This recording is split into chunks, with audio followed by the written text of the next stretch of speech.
comentar a parábola dos trabalhadores da vinha, que está contida em Mateus 20, versículos de 1 a 16.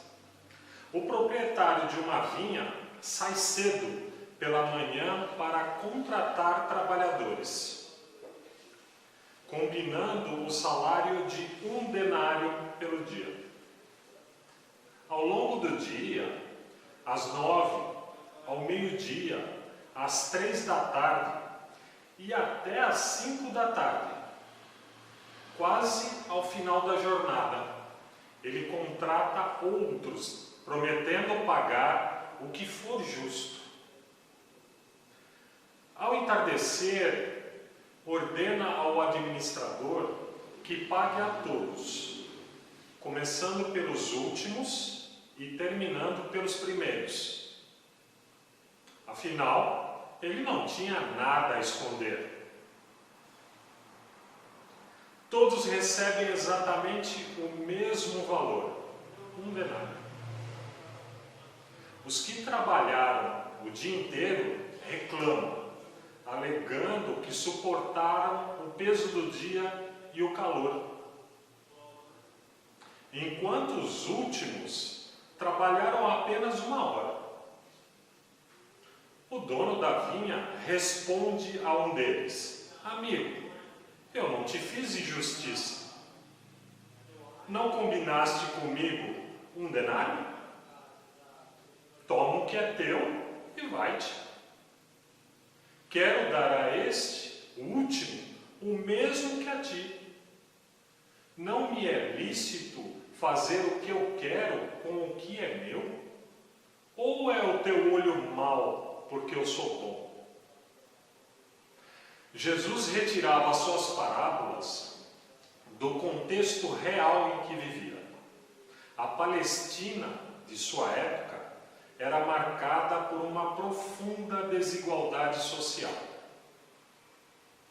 Muitos camponeses haviam perdido suas terras pelo peso dos impostos, cobrados pelos romanos, somados aos do templo.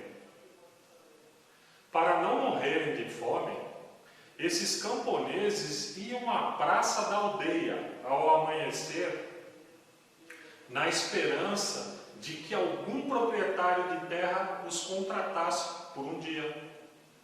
O pagamento era de 1 denário, sendo o mínimo necessário para sustentar uma família pelo dia. Quem não fosse escolhido voltaria para casa de mãos vazias, e a família não teria o que comer. Nessa parábola, Jesus está subvertendo a lógica do mercado. A justiça de Deus se baseia na compaixão e na generosidade. O denário representa a salvação, o reino de Deus, oferecido integralmente a todos, independente do tempo dedicado à vinha. O proprietário volta repetidas vezes à praça para buscar trabalhadores. Isso simboliza que o convite de Deus para o trabalho em seu reino, a prática do bem e da caridade, é constante e nunca é tarde para começar. Os fariseus eram defensores rigorosos da lei de Moisés e da tradição oral. Quem cumprisse rigorosamente a lei era considerado justo. Mas Paulo já advertia que o cumprimento das obras da lei, a circuncisão, o que comer ou deixar de comer, a observação do sábado, não justificaria ninguém. Jesus dizia: quando jejuar, não se mostre triste como os hipócritas, porque eles desfiguram o rosto para que os homens vejam que estão jejuando. Em verdade, vos digo que eles já receberam a sua recompensa. O que nos lembra que a mão esquerda não saiba o que faz a direita. Se você faz o bem e precisa que alguém saiba, você não realizou uma boa obra. Vendeu seu gesto de bondade em troca do reconhecimento público. Isso é totalmente inútil? Não para quem recebe. Qualquer manifestação da crença exterior, gestos, sinais, vestimentas, objetos ou boas ações anunciadas por trombetas existem para serem vistas pelos homens. E é a admiração deles que essa pessoa realmente deseja. A única crença válida, como nos ensina Jesus, é aquela que transforma nosso interior para o bem, onde todo o resto será acrescentado. É essa a diferença fundamental entre as boas obras que justificam e as obras da lei que não justificam. A lei exige registro, a caridade não. O fariseu que hoje diz preservar a tradição, a família e a propriedade é o mesmo que se revolta quando a dignidade de um homem é restituída pela cura da sua mão atrofiada. Somente porque essa cura ocorreu no sábado, como consta em Mateus 12, versículo 10. É essa atitude que subverte a lição mais importante da lei, a compaixão e a misericórdia. O farisaísmo é, portanto, o apego excessivo às formas, a letra que mata, em detrimento do conteúdo espiritual, o espírito que vivifica. Aqui cabe uma pausa para explicação. Jesus, em nenhum momento, condenou a religião judaica. Ele condenava a postura dos fariseus que faziam da observação de tradições orais e rituais se sobreporem ao espírito da lei, que é a compaixão e o cuidado com o próximo. Sempre foi mais fácil praticar rituais do que modificar a si mesmo.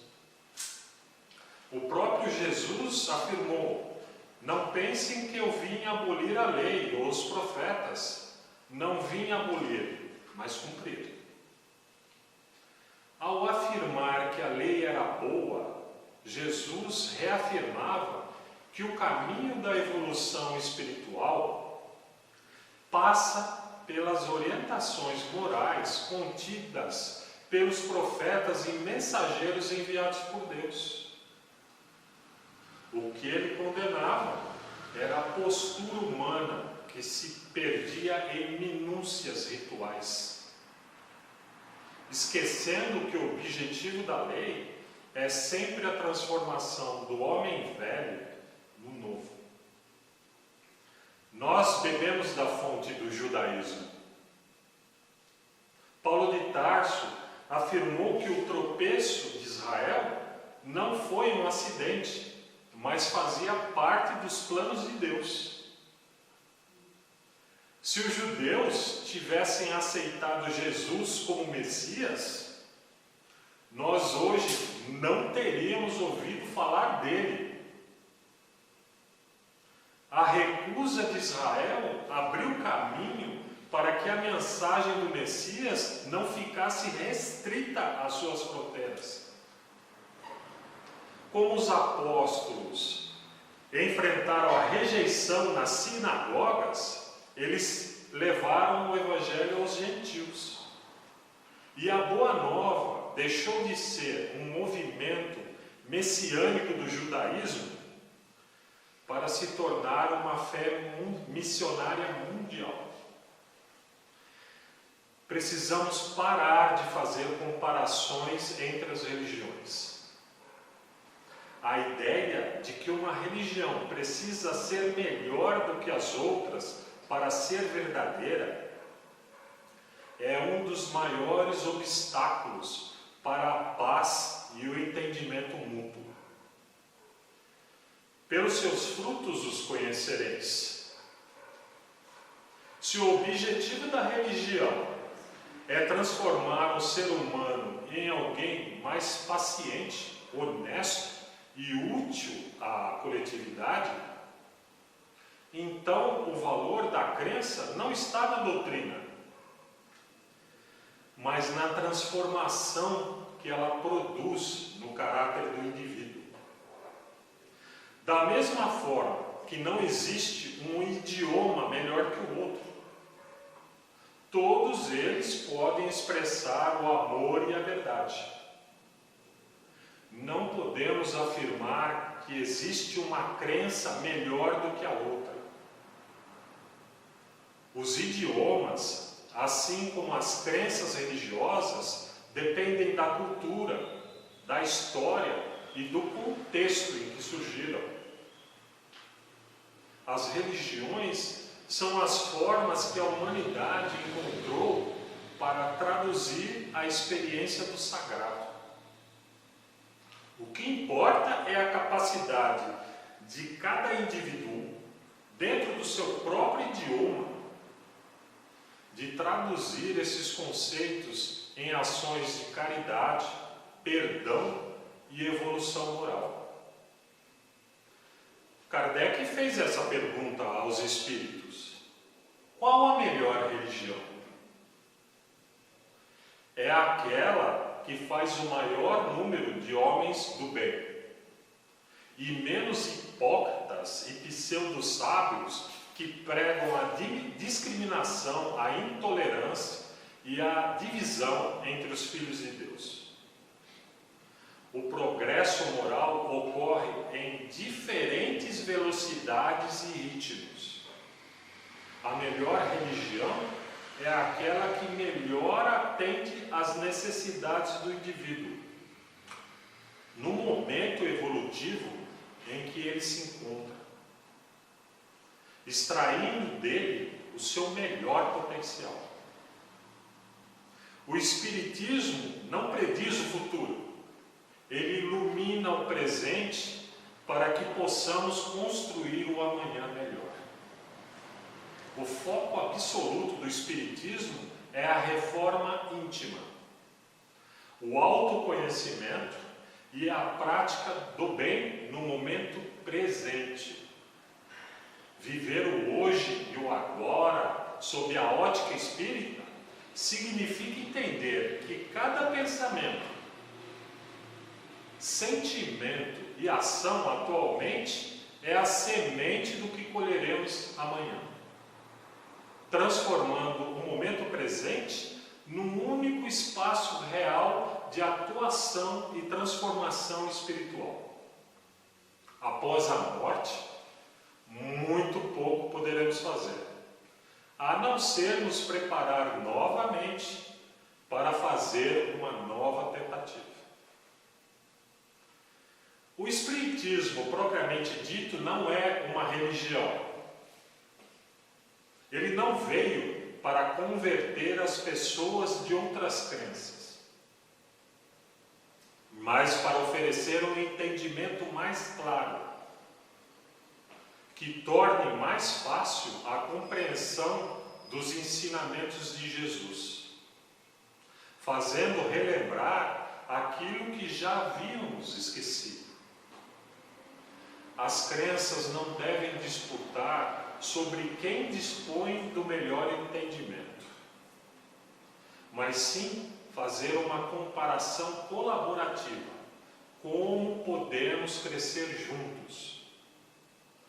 pois se somente fosse possível uma interpretação, só existiria uma religião.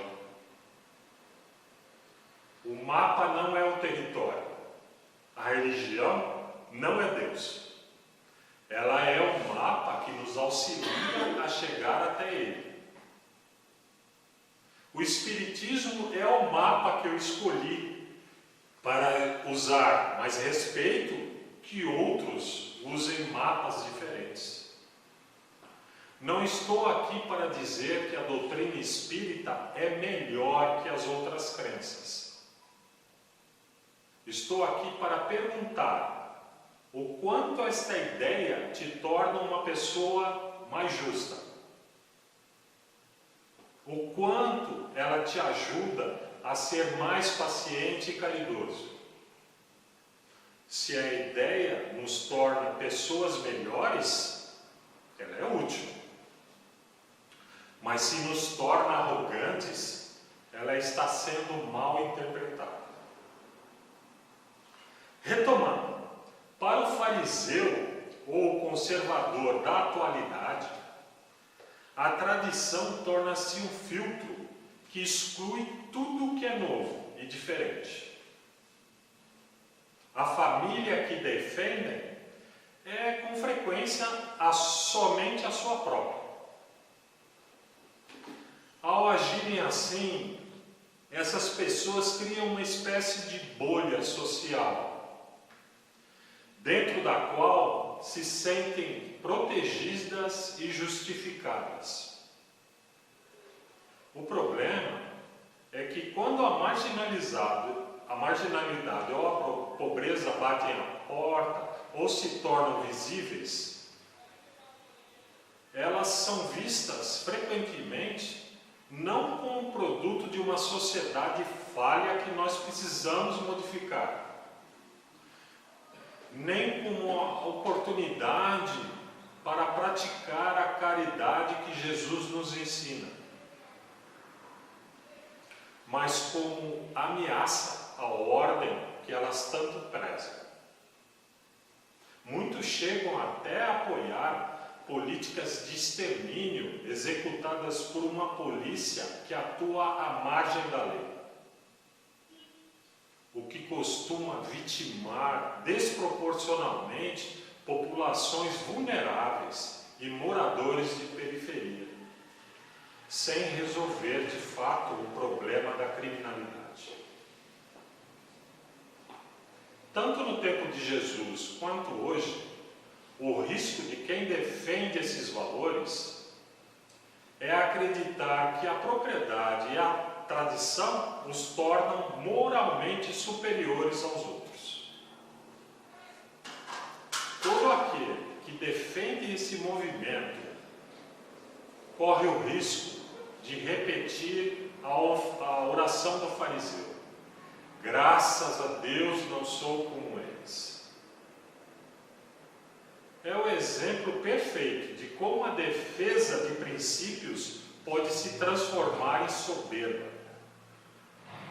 O espírita, ao contrário, deve agir como um publicano, reconhecendo que ele próprio é um espírito em evolução, tão necessitado da misericórdia divina como aqueles a quem ele auxilia. Enquanto alguns buscam manter a ordem pela exclusão, o cristão e o espírita entendem que a verdadeira ordem, a ordem de Deus, só existe quando ninguém é deixado para trás. Quando o trabalhador da última hora recebe o seu pagamento, isso é a concretização da justiça divina, que deseja que ninguém saia da vinha desamparado. E segundo a doutrina espírita, quem são os trabalhadores da última hora? Se nos tempos de Kardec já se falava que havíamos chegado à última hora, hoje então estamos vivendo os últimos minutos. E no que consiste esse trabalho? O trabalho da vinha do Senhor consiste na prática do bem e da caridade. Quando o trabalhador desperta para o serviço ao próximo por meio da reforma íntima, recebe o apoio do seu instrutor espiritual para que as suas obras se multipliquem. Ser um trabalhador da última hora hoje significa arregaçar as mangas e usar os conhecimentos da doutrina para instruir, consolar e melhorar as pessoas e instituições por meio do seu exemplo da justiça e da caridade. E tudo isso começa com a mudança de nós mesmos. Essa mudança acontecerá de forma milagrosa? Deixaremos de ser egoístas, orgulhosos, sensualistas e detratores de uma hora para outra? Não. Emmanuel costuma nos lembrar a evolução não dá saltos. Mas muito cuidado com esse pensamento. Ele não existe para sermos condescendentes com os nossos defeitos. A mensagem central da parábola é que Deus é justo e generoso, recompensando os esforços de cada um conforme sua dedicação e sua intenção, não conforme o tempo de serviço. Nesse exato momento, enquanto falamos essas palavras, as ovelhas estão sendo apartadas dos cabritos. Precisamos trabalhar enquanto é dia para realizar as obras que Jesus nos recomendou, pois a noite se aproxima, quando ninguém mais poderá trabalhar. Buscai ao Senhor enquanto se pode achar. Abandone o ímpio o seu caminho e o homem maligno os seus projetos. Volte-se ao Senhor, que se compadecerá dele. Retornai ao nosso Deus, pois ele dá de bom grado o seu perdão. Isaías 55, versículo 7. Todos nós queremos viver em um mundo melhor, mas se não nos candidatarmos a construí-lo, dele seremos excluídos. Está chegando o tempo em que os campos serão ceifados e o trigo recolhido. O tempo em que o Senhor retribuirá a cada um conforme suas obras. Hoje eu vou encerrar a palestra com uma adaptação de uma parábola judaica que descreve o céu e o inferno. Consta que um sábio foi levado ao inferno e, chegando lá, ele se deparou com uma enorme mesa de banquete, repleta das comidas mais deliciosas. Mas as pessoas não conseguiam comer. Todas elas estavam atadas nas cadeiras e tinham tubos de ferro enfiados nos braços, de modo que elas não conseguiam se inclinar para a mesa, nem levar a comida na própria boca, vivendo em uma eterna frustração, com fome e desespero. No céu, ele encontrou a mesma situação, a mesma mesa de banquete, com as pessoas ao redor atadas nas cadeiras, da mesma forma, com os tubos de ferro enfiados nos braços. Mas lá, todos eles estavam felizes e ninguém passava fome. Lá eles se ajudavam. Muita paz a todos.